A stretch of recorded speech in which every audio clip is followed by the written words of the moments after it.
अब अपने पड़ोसी को बोलो, शैतान सोया नहीं। बाइबल में लिखा हुआ है कि वो जागता है, वो ढूंढता है सोए लोगों को। आमीन। मेरे को आज भी याद है जब इनकी बेटी आपकी कनाडा पहुंची थी, उसको इतना ज्यादा बीमारी हो गई थी, वापस आने के लिए उसकी सलाह बन गई थी। हाँ जी, इस हॉस्पिटल दाखिल रही। इसको ऐसे पकड़ना सही।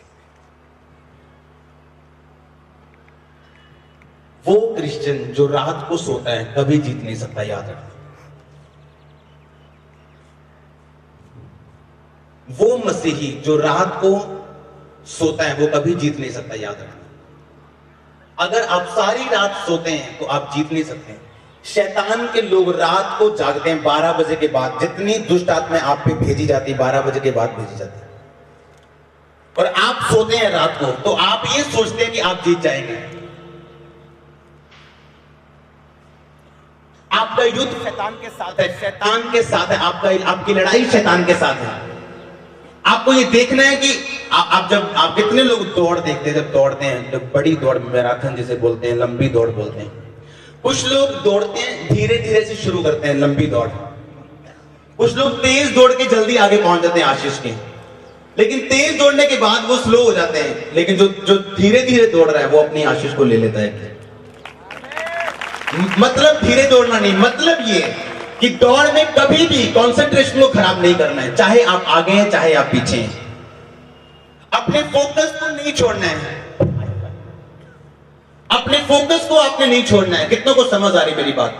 चाहे आप अपनी आशीष के करीब पहुंच चुके हैं, आपको नहीं पता शैतान क्या सोच रहे हैं। आपको तब तक दौड़ना है जब तक आप उस आशीष को लेके रिसीव नहीं कर जाते। आमीन। ऐसा अनुग्रह परमेश्वर आपकी जिंदगी में दे आज यीशु मसीह के नाम में। हर एक क्रिश्चियन जो रात को सोता है वो जयवंत जीवन नहीं जी सकता। अगर अब बाइबल से मैं आपको प्रूफ कर दूंगा ये बात। जब भी आप यीशु मसीह को प्रार्थना करते देखेंगे, सारी रात यीशु मसीह को प्रार्थना करते आप देखेंगे। जब भी आप रात को देखेंगे परमेश्वर को प्रार्थना करते आप देखेंगे हमेशा के लिए। वो डेविल, वो दुष्ट आत्माएं जिनको लोग इस्तेमाल करते हैं भेजने के लिए, वो रात को अटैक करती हैं आपकी जिंदगी में, और आप रात को ज्यादातर सोए रहते हैं। अगर रात को 2 घंटे आपकी प्रार्थना नहीं है तो आप मुश्किल में हैं। आपको रात को आपकी आंखें खुली होनी चाहिए। अगर आप एक्टिव क्रिश्चियन हैं, अगर आप एक्टिव मसीही लोग हैं, तब शैतान आपसे डरेगा। मैं आपको बता रहा हूं, वो लोग जो दुष्ट आत्माओं को इस्तेमाल करते हैं, लेकिन आपको दूत दिए कि स्वर्गदूत, आप दूतों का इस्तेमाल नहीं करते क्योंकि आपके पास गैर भाषा नहीं है। आपको लगता है ये गैर भाषा पुरानी बात है, आपको लगता है ये बुद्धिमानी की बात नहीं। इसीलिए आपने पी नहीं, आपने देखा नहीं, आपने देखा नहीं, आपको मिला नहीं। हालेलुया। आपको फाइट करनी है। शुक्रवार और वीरवार मैंने आपको एक ही वचन दिया, आपने फाइट करनी है। परमेश्वर को कंप्लेंट करने वाले या शिकायत करने वाले लोग पसंद नहीं है। कितनों को समझ आ रही मेरी बात? परमेश्वर नहीं चाहता आप शिकायत करें, वो चाहता आप घुटनों पे लड़े और जीते यीशु मसीह के नाम में। ने कहा परमेश्वर हमें बचा, हम नाश हो रहे, हमारी चिंता नहीं है परमेश्वर, हम नाश हो रहे हैं, हम नाश हो रहे, हमें बचा। परमेश्वर ने कहा, परमेश्वर उठे।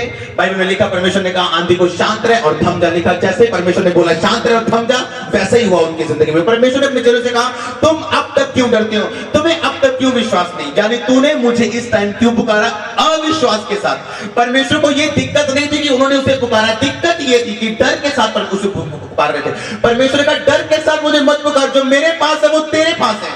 अगर तू बोलेगा शांत रहे और थम जा, तो वही रिजल्ट देखेगा जो मैं देख रहा हूं। कंप्लेंट मत करो परमेश्वर को, बी अ फाइटर। आप लड़ेंगे और जीतेंगे, मैं आपको बता रहा हूं। लड़ना आपकी जिम्मेवारी है।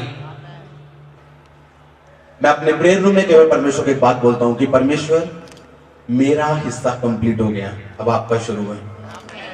तब जब मैं इतनी बात बोलता हूं, सच में मेरे दिल को पता होता है कि मेरा हिस्सा अब कंप्लीट है, मैं लड़ चुका हूं।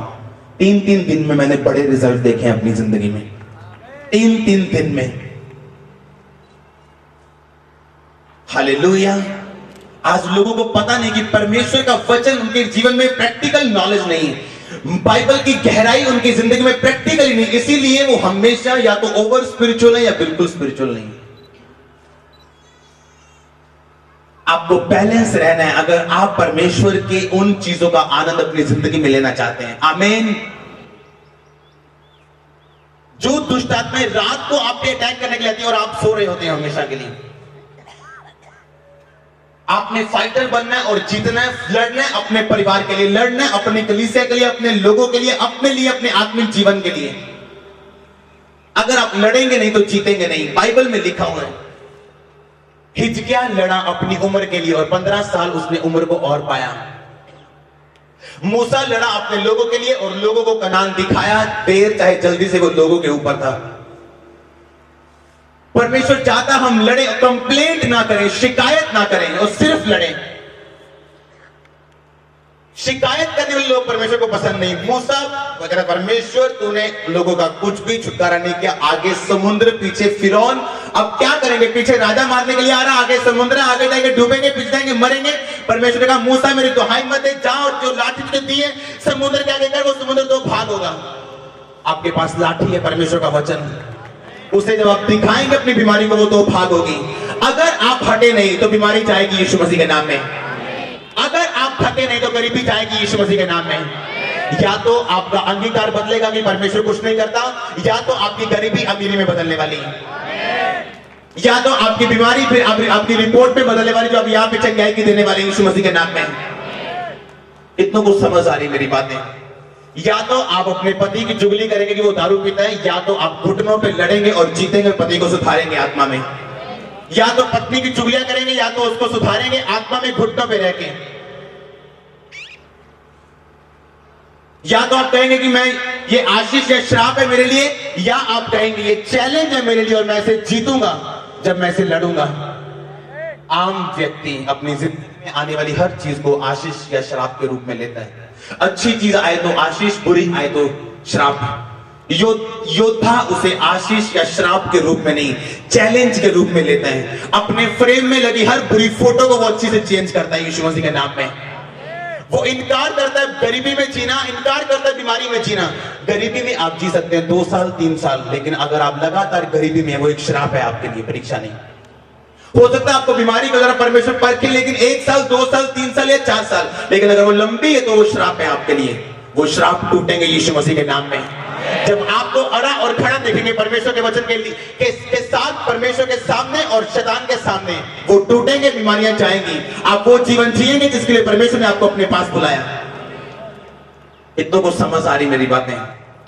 मत डरो, परमेश्वर आपके साथ है। उसके वचन में लिखा, जब तुम अपने निवास में देखेगा एक भी वस्तु तुम्हें खोई ना होगी। जिस तरह दाऊद जब सिकलग में पहुंचा, उसके सारे लोगों को लोग बंदी बना के ले गए, वापस ले गए, मार मार के उन्हें ले गए। लेकिन बाइबल में लिखा हुआ, दाऊद ने फैसला किया वापस आने का और उससे सब चीजों को वापस लेके आने का। लेकिन अकेला लड़ो मत, परमेश्वर के अधीन रहकर लड़ो।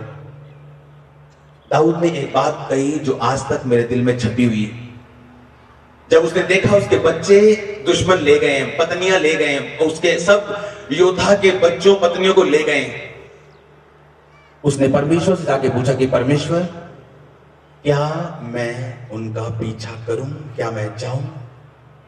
अगर कोई और होता तो पीट पीट के बोलता, परमेश्वर ऐसा क्यों हुआ? अब मैं जा रहा हूं, मेरे साथ देना। अब मैं जा रहा हूं, ये होना चाहिए, मेरी पत्नी बच्चे वापस आने चाहिए। दाऊद ने एक भी बार ऐसा नहीं कहा। जो अपनी पत्नी, बच्चों, माता पिता, भाई, बिजनेस, सेवकाई को प्रभु से ज्यादा प्रेम करता है, वो परमेश्वर की योग्य नहीं। वो बच्चों से प्रेम तो कर रहा, लेकिन इतना नहीं कि परमेश्वर के वचन के खिलाफ हो जाए। उसने कहा, परमेश्वर क्या मैं जाऊं? अब इसमें क्या पूछने की क्या जरूरत थी? लेकिन दाऊद का प्रेम जो परमेश्वर के साथ था वो सबसे ज्यादा था, इसीलिए परमेश्वर दाऊद से प्यार करते थे। उसने कहा, परमेश्वर क्या मैं जाऊं तो मैं उनको पकड़ लूंगा? अगर आप कहेंगे हां तो हां, अगर आप कहेंगे ना तो ना। मैं तैयार हूं उसके बिना भी जीने के लिए, मैं तैयार हूं उसके साथ भी जीने के लिए, अगर आप कहेंगे तो। परमेश्वर ने कहा, दाऊद जा, निस्संदेह तू सबको छुड़ा लेके आएगा। और बाइबल कहती जब दाऊद गया एक एक चीज को, बल्कि उनकी चीजों को भी साथ में लेके आए। जो कुछ शैतान ने छीना है आप वापस लेके आएंगे यीशु मसीह के नाम में। मैं आपको मजाक नहीं कर रहा हूं या बात नहीं बोल रहा हूं, मैं प्रोफेसी कर रहा हूं खुली बंद आंखों के साथ। जो कुछ शैतान ने छीना है आप उसे वापस लेके आएंगे यीशु मसीह के नाम में। हालेलुया। अगर कलीसिया कंप्लेंट ना करें, शिकायत ना करें, परमेश्वर के सामने शिकायत के साथ मत जाए कि ऐसा क्यों या वैसा क्यों या ऐसा क्यों या ये क्यों या वो क्यों, और अपनी सिर्फ प्रार्थना को परमेश्वर के सामने रखें, तब तक लड़े जब तक वो जीते ना, तो आपकी जीत सुनिश्चित है यीशु मसीह के नाम में। वो चंगा करे ना करे वो मेरा परमेश्वर है, ब्लेस करे ना करे वो मेरा परमेश्वर है, मेरे लोगों को छुड़ाए या ना छुड़ाए वो मेरा परमेश्वर है, लेकिन उसकी सामर्थ के लिए कुछ भी असंभव नहीं है। जिनकी सोच ऐसी है चंगाई उनकी है यीशु मसीह के नाम में। जिनकी सोच ऐसी है वो बंधन में कभी नहीं रहेंगे, गरीब में कभी नहीं रहेंगे। आमीन। आपको प्रैक्टिकल बनना है परमेश्वर में। आपको वचन सुनना ही नहीं, वचन पे चलना ही। आपको वचन पे चलना है। अगर आप वचन पे चलेंगे तो आप फल लेके आएंगे। हालेलुया। 2 हफ्ते जो पिछले शुक्र और वीरवार मैंने यही बात चर्च को बताई कि आपने फाइट करनी है। अगर आप फाइट करेंगे, अगर आप लड़ेंगे आत्मा में, प्रार्थना में, तो आप जीतेंगे। अगर आप गैर भाषा में प्रार्थना करेंगे आप जीतेंगे। गैर भाषा में अगर आप प्रार्थना करेंगे आप स्वर्गदूतों को एक्टिवेट कर देंगे। जो चीजें आपको नहीं पता आपको चाहिए, या जो दुश्मन प्लानिंग कर रहा है आपको नहीं पता वो प्लानिंग कर रहा है, लेकिन आप गैर भाषा में बोलेंगे, आप उन दूतों को भेजेंगे वहां पे उनकी प्लानिंग्स को नाश करने के लिए। दूसरे लोग जो जादू टोना करने वाले लोग वो दुष्ट आत्माओं को भेजते हैं, आप नहीं जाते खुद। आपके पास ताकत है लेकिन आप इस्तेमाल नहीं करते। इसीलिए कलीसिया कंप्लेंट करती है, मुझ पे जादू टोना हो रहा है, मुझ पे बीमारी आ रही, अटैक पे अटैक हो रहे हैं, मैं दुखी बहुत हूं, मैं निराशा में बहुत हूं। रोना बेचारे मत बनो, लड़ो और जीतो यीशु मसीह के नाम में। बेचारे मत बनो। जब आपको शैतान रोते हुए देखता है, आपको बार बार रुलाता है, वो उसको पता है अगर वो आपको एक ही दुख बार बार दे, अगर आपके दुख का कोई इलाज ना हो, आप वापिस आ जाएंगे परमेश्वर के वचन से, आपका दुख कभी दूर नहीं होगा। परमेश्वर का जवाब उन लोगों के लिए बिल्कुल भी नहीं है जो किसी जल्दी में है। उसका जवाब उन लोगों के लिए जिन्होंने फैसला कर लिया सदा अपना संबंध परमेश्वर के साथ जोड़ने का, वो आशीषित करे या ना करे। तब आप अपने निवास में, अपनी बॉडी में, अपनी कलीसिया में, अपने जीवन में देखेंगे कि कोई भी वस्तु आपने खोई नहीं है। आप देखेंगे जो चीज आपने आत्मा में देखी थी एक्यूरेटली, एग्जैक्टली वो आपके सामने है। जैसा आपने परिवार वैसा आपके सामने है, जैसा आपने कलीसिया वैसी आपके सामने है, जैसा आपने बिजनेस सोचा था कि ऐसा हो वैसा आपके सामने है। आपकी ड्रीम लाइफ परमेश्वर आपको देंगे यीशु मसीह के नाम में। अपने हाथों को उठाओ 1 मिनट के लिए, स्वीट करो और परमेश्वर को बोलो, परमेश्वर आज का वचन मेरी जिंदगी में 100 गुना फल लाए। सब निकालेंगे। नीति वचन 31 उसकी 10 उसकी 11 आयत से पढ़ेंगे। ओ परमेश्वर आपका वचन मेरी जिंदगी में 100 गुना फल लाए। अपनी आंखों को बंद करो 1 मिनट के लिए, अपनी बाइबल को खोलो सब जन, अपनी बाइबल को खोलो सब जन। नीति वचन 31 उसकी 10 आयत से पढ़ेंगे। भली पत्नी कौन पा सकता है, क्योंकि उसका मूल्य मूंगों से भी बहुत अधिक है। उसके पति के मन में उसके प्रति विश्वास है और उसे लाभ की घटी नहीं होती। वह अपने जीवन के सारे दिनों में, बोलो परमेश्वर। बाइबल कहती है यीशु हमारा पति है और कलीसिया उसकी पत्नी है। आज हम सुनेंगे कि परमेश्वर मुझसे क्या चाहते हैं, क्योंकि बाइबल कहती है परमेश्वर यीशु मसीह मेरा पति है, यीशु मसीह के नाम में। आमीन। हालेलुया। जब भी आप बाइबल में पाएंगे पति पत्नी, वो शारीरिक रूप में भी परमेश्वर आपको बोल रहे हैं पति पत्नी को, और दूसरा परमेश्वर बोल रहा है कलीसिया को और परमेश्वर को। आमीन।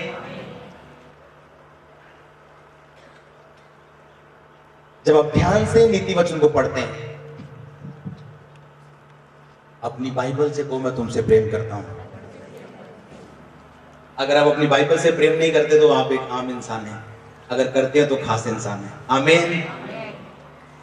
अगर आप इसको पूरा पढ़ेंगे तो 13 आयत में लिखा हुआ, ऊन और सन ढूंढ ढूंढ कर अपने हाथों से प्रसन्नता के साथ काम करती है। 17 आयत में लिखा हुआ, अपने कटी को बल के फेंटे से कसती हैं और अपनी बाहों को दृढ़ बनाती हैं। वह परख लेती है कि मेरा व्यापार लाभदायक है, रात को उसका दिया नहीं बुझता। जिस कलीसिया का दिया रात को बुझता है वो अच्छी पत्नी नहीं, वो अच्छी कलीसिया नहीं। इतनों को समझ आ रही है? लिखा रात को उसका दिया नहीं बुझता। वो कलीसिया जो रात को जागती है वो हमेशा अपनी जिंदगी में सफल रहेगी। लिखा वो ऊन और सन ढूंढ ढूंढ कर अपने हाथों से प्रसन्नता के साथ काम करती है। वो कलीसिया जिसको अपनी जिम्मेवारियों का पता है, अपनी जिंदगी में कभी भी फल रहित नहीं रह सकती।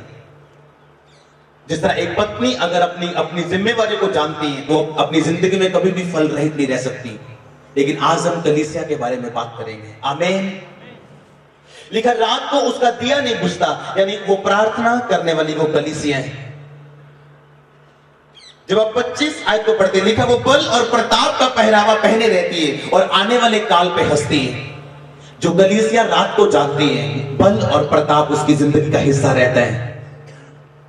जो कलीसिया रात को जागती है और लो लगा के प्रार्थना में रहती है, बल और प्रताप उसकी जिंदगी का अटूट हिस्सा रहता है और आने वाले काल पे वो हंसती है। इसीलिए लोग हंसते नहीं आने वाले काल पे, इसीलिए उन्हें अपने फ्यूचर की चिंता रहती है, क्योंकि बल और प्रताप उनकी जिंदगी का हिस्सा इसलिए नहीं है क्योंकि रात को उनका दिया बुझा रहता है। इतनों को समझ आ रही है? आप लड़ेंगे और जीतेंगे यीशु मसीह के नाम में, क्योंकि प्रार्थना करना एक लड़ाई है, एक काम है जो आपको परमेश्वर ने दिया है। लिखा वो बल और प्रताप का पहरावा पहने।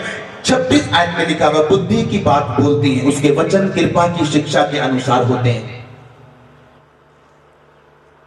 जब आपका संबंध परमेश्वर के साथ बन जाता है, एक अटूट नाता प्रार्थना में परमेश्वर के साथ रहता है और बाइबल को पढ़ना जब आप जिंदगी बन जाता है, आप बुद्धि की बातें बोलेंगे और लोग आजाद होंगे। आपके मुंह से नॉनसेंस बातें कभी नहीं निकलेंगी, क्योंकि आपका दिल और दिमाग परमेश्वर के वचन से हर वक्त भरा होगा। आपकी आत्मा हर वक्त चार्ज होगी, आपको पता होगा कौन सी बात बोलनी और कौन सी नहीं, क्योंकि परमेश्वर का वचन आपके हृदय की गहराई में बसेगा। और यीशु मसीह ने कहा जो कुछ तुम्हारे दिल में बसता है और वही बाहर निकलता है। हालेलुया। 27 आयत में लिखा है अपने घराने के चाल चलन को ध्यान से देखती और अपनी रोटी बिना परिश्रम नहीं खाती। अगर आप इसको पूरा पढ़ेंगे तो आपको कलीसिया की जिम्मेवारी नजर आएगी कि रात को उसका दिया नहीं बुझता। वो परख लेती है कि उसका व्यापार लाभदायक है। आपको एक बात बताना चाहता हूं, हिंदी में कुछ चीजें कंप्लीट नहीं है। विश्वास 2 शब्द है इंग्लिश में, एक बिलीव एक फेथ। बिलीव करना यानी परमेश्वर मुझे ये आशीष देंगे आने वाले समय में, ये बिलीव है। विश्वास करने का मतलब परमेश्वर मुझे दे चुके हैं। इतनों को समझ आई मेरी बात? यहां जो लिखा उसने कहा वो परख लेती है कि उसका व्यापार लाभदायक है, यानी कि एक कलीसिया जो परमेश्वर के वचन पे चल चल के इतना ज्यादा, हिंदी में मैं क्या बोलूं, इतना ज्यादा वो समझ चुकी है इस बात को कि मेरा व्यापार यानी कि जो वचन, जो प्रार्थना, जो चीजें मैं परमेश्वर के लिए कर रही हूं, वो कलीसिया मैं परमेश्वर के लिए कर रहा हूं, वो मेरे लिए लाभदायक है। लोगों के दिल में विश्वास पूरी तरह से नहीं रहता, जिसके कारण वो पूरी तरह से प्रार्थना नहीं कर पाते, पूरी तरह से बाइबल पे चल नहीं पाते, उनकी जिंदगी में पूरी तरह से पवित्रता ही नहीं रह पाती, क्योंकि उनको पूरी तरह से वो परमेश्वर के वचन को तक परखे नहीं। लेकिन लिखा जो परख चुका है वो जानता है कि उसका व्यापार लाभदायक है। जो परख चुका है वो जानता है कि उसका बोया गया फल लेके आएगा। जो परख चुका है वो जानता है उसकी प्रार्थना, उसकी की गई मेहनत व्यर्थ नहीं। जो परख चुका है वो जानता है परमेश्वर के साथ बिताया गया समय, मेरी की गई सेवा व्यर्थ नहीं है। आमीन। जो परख चुका है वो जानते हैं। लोग सफल लोगों की स्टोरी को देखते हैं, ग्लोरी को देखते हैं, स्टोरी को नहीं। सफल लोगों की ग्लोरी दिखती है, महिमा दिखती है, ताकत दिखती है, सामर्थ दिखती है, वरदान दिखते हैं, उनकी स्टोरी कभी नहीं दिखती आपको। उनकी कहानी कभी नहीं दिखती। अगर कहानी दिखेगी तो आप कभी निराश नहीं होंगे। आमीन। कलीसिया लिखा, वो रात को उसका दिया नहीं बुझता। ऊन और सन ढूंढ ढूंढ कर वो प्रसन्नता के साथ काम करती है। यानी वो कलीसिया आलसी कलीसिया नहीं है, वो कलीसिया जिम्मेवार कलीसिया है, जो जानती है कि परमेश्वर के सुसमाचार को लेके जाना सिर्फ पास्टर का काम नहीं बल्कि कलीसिया का काम भी है। वो कलीसिया आलसी नहीं है प्रार्थना में, वो रात को भी प्रार्थना करती है और दिन को भी प्रार्थना करती है। वो परख लेती है, यानी वो वचन में चल चल के श्योर हो चुकी है कि जो मैं कर रहा हूं परमेश्वर मुझे उसका फल देने वाले हैं। इतनों को समझ आ रही है आज का वचन? आपको लड़ना है, कंप्लेंट नहीं करनी आज से। आमीन। जो आप परमेश्वर के सामने प्रार्थना में रखने जा रहे हैं परमेश्वर उसको सुनेंगे। और मैं आपको बता रहा हूं पहले दिन आपकी प्रार्थना सुन ली जाएगी, आपको उत्तर आएगा। मैं आपको बता रहा हूं श्योरली। हो सकता है रिकवर करें आप धीरे धीरे से, लेकिन उत्तर आपको पहले दिन मिलेगा यीशु मसीह के नाम में।